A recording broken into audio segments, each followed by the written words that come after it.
All right, so part one was about the choice. So part two is about what happened after. Yeah, we're going to talk about the betrayal, the dismissal, and the kind of violence most people do not have the courage to name. So, because of COVID lockdowns, I couldn't get care here in Philly. Nah, see, I had to go to Jersey. And by the time they were finally able to get me scheduled in, I was already pretty far along. And they told me, well, you can't take the pill. We're going to have to do the vaginal procedure. So I was awake through the whole thing. He couldn't go back there with me. And quite honestly, I was fine with that. I didn't want him back there. But, all they gave me was some Valium, just a little mild sedation. But you're laying there, just vulnerable and in pain, treated like you're on an assembly line. It's just medical violence at the end of the fucking day. But after it was all said and done, a few days later, I called them because I was like, some just don't feel right. The cramping had just suddenly stopped and I wasn't bleeding.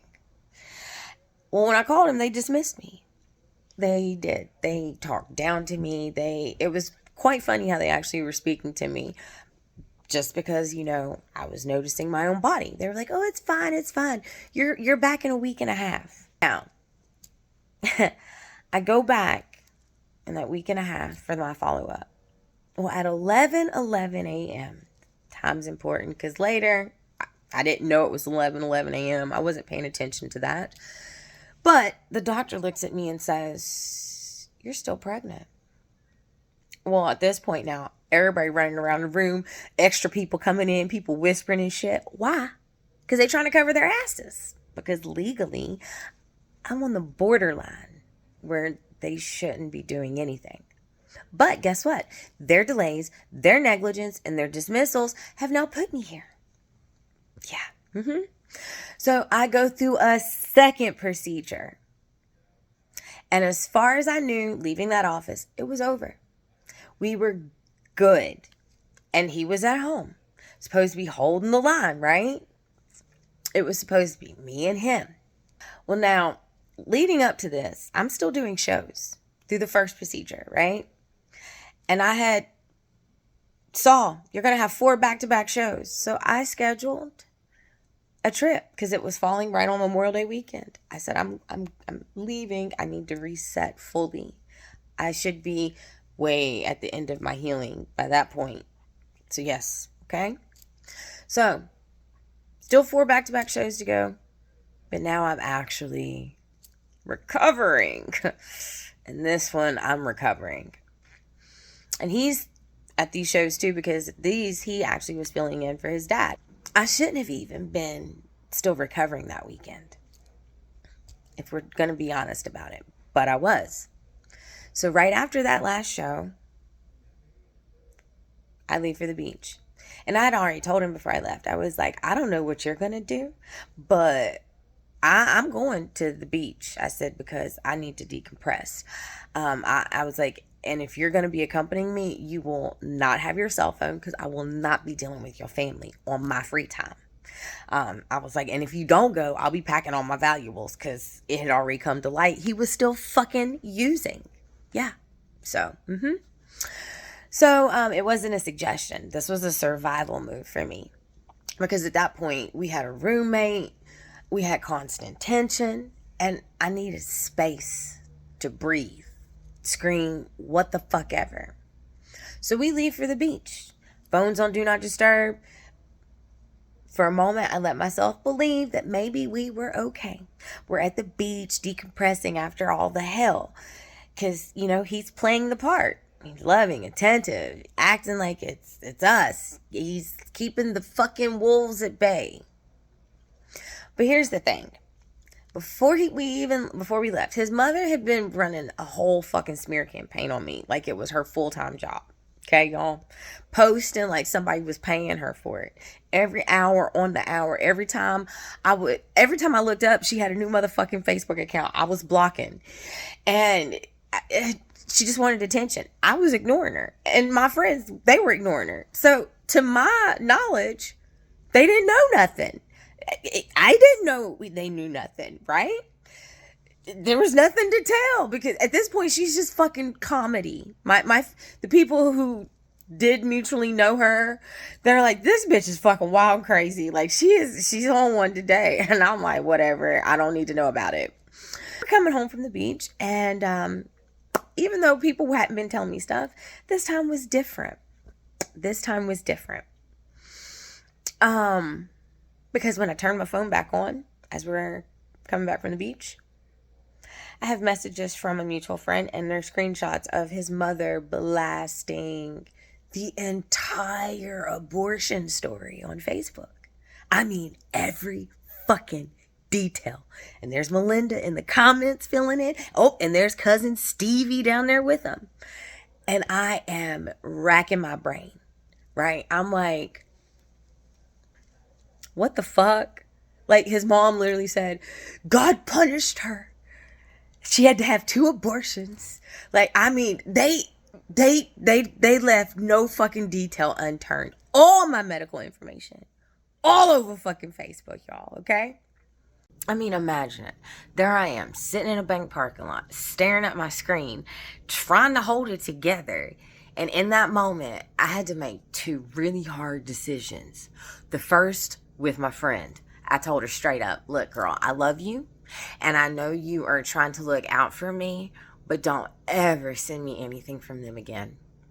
I don't give a fuck what it pertains to.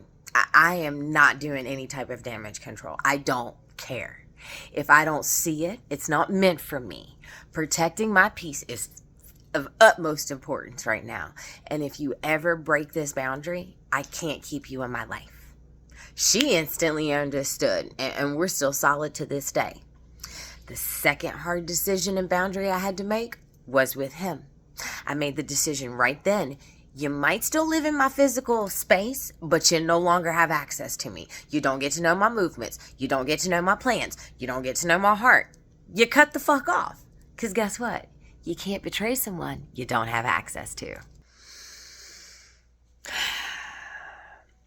My stomach did more than drop because for like 3 weeks, he had been saying, they don't know nothing. I don't tell them anything. My family don't know shit. It's like Alcatraz over here. It's locked down. I know they on bullshit. They always just starting drama. I'm not feeding it. And now I'm staring at proof that not only did they know, but they knew everything. And him gonna look at me talking about, it's one of your friends. None of my friends knew. They didn't know shit. So try to gaslight a different way, motherfucker. But I still didn't know how. And I didn't get the whole story until I interrogated him for like 3 fucking days straight.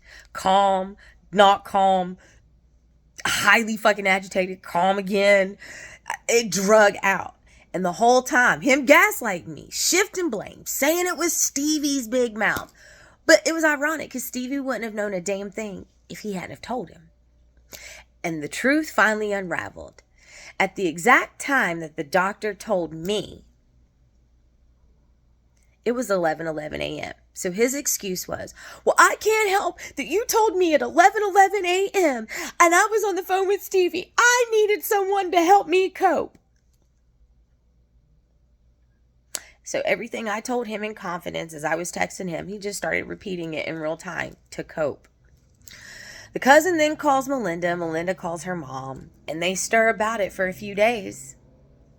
And because my phone's on D&D and I'm living my fucking life and I just ignore them, I find out about it as I'm coming home from Facebook. You know, he played the role. He took me to lunch. He held me. He acted like he acted. All the while feeding the very fucking people who wanted to destroy me. That's betrayal at its fucking highest level. That's violence too.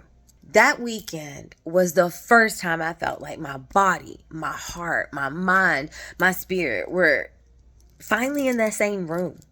And in one foul fucking swoop of my phone, it's like it just didn't even happen. It was shattered. People wanted to call me a murderer. Nah, boo. My choice saved my life. His choices and their choices destroyed any chance and possibility at a family. And let me be crystal fucking clear. Domestic violence isn't just fists. It isn't just bruises that you can see. It's betrayal. It's medical negligence. It's families turning your pain into gossip. It's partners playing in your face and playing the part while secretly handing your enemies the knife. October is Domestic Violence Awareness Month, and this is what it looks like in real life. It looks like being dismissed in a clinic. It looks like being sold out by your fucking partner. It looks like being torn down by the people who should protect you. Violence ain't always loud. Sometimes it's the silence after you trusted the wrong motherfucker. And pretending to be safe while secretly betraying someone, that's violence too. Sit with that fucking truth.